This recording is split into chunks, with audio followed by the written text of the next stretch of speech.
Olá, pessoal, eu sou a professora Rosângela Lima, sou professora de língua inglesa, sou professora do curso de letras e tenho mestrado em ensino de inglês e suas literaturas, então eu vou falar um pouco da literatura e um pouco dos clássicos universais, né? Então, vamos imaginar o que seria um clássico. Um clássico na literatura é uma história que atravessa a humanidade, 100 anos, 1000 anos. O que faz a gente ler um livro tão antigo? Antigo não porque ele está lá guardado com suas folhas amareladas, mas um livro que transcende, uma história que transcende nossa vida. Nós partimos e esse clássico permanece, né? Vamos dar um exemplo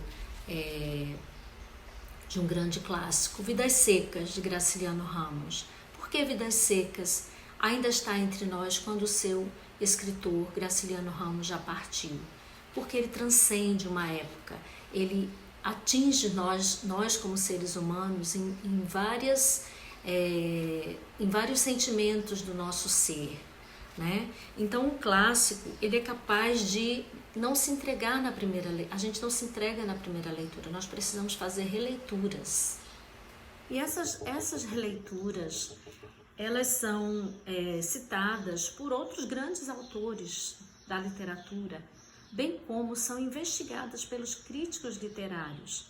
E nós, como leitores, nós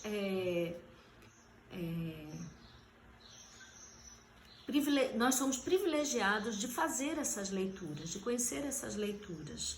Então a gente pode se lembrar de um grande crítico literário brasileiro, Antônio Cândido, que partiu recentemente, que ele diz que a literatura ela nos humaniza, né?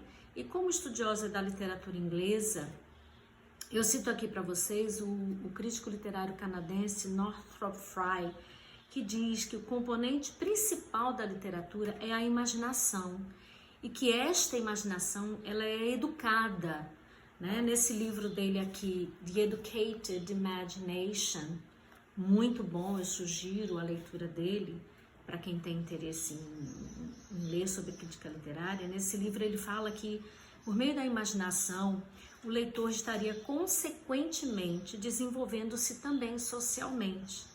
À medida que a leitura flui, a imaginação, já ativada naturalmente, ela vai associando-se a diversos aspectos e nuances que o texto traz, de forma que, de acordo com o contexto histórico, filosófico e social, o leitor desenvolverá seu senso crítico de forma integral.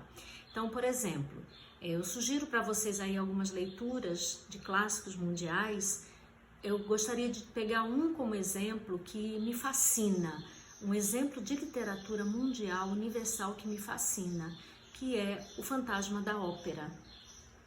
O que faz um clássico que foi tornado ele se tornou uma ópera produzida por um inglês, Andrew Lloyd, lá em Londres. Ele transformou um clássico da língua francesa num clássico de ópera, em que essa ópera ela é encenada todos os dias na Broadway, em Nova York, e num grande teatro em Londres. O que faz essas pessoas saírem de suas casas para assistirem a essa ópera transposta de um clássico, como O Fantasma da Ópera?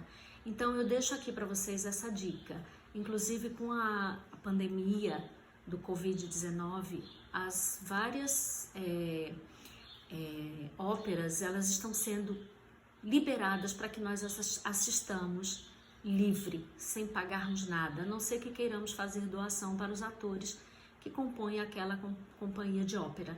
Então eu acabei de assistir nesse fim de semana O Fantasma da Ópera e fiquei muito emocionada e sugiro que vocês a assistam também. Procurem no YouTube, no site The Show Must Go On, O Fantasma da Ópera, e tem outras óperas também lá sendo apresentadas grátis, e desejo sucesso para vocês na leitura. Um grande abraço.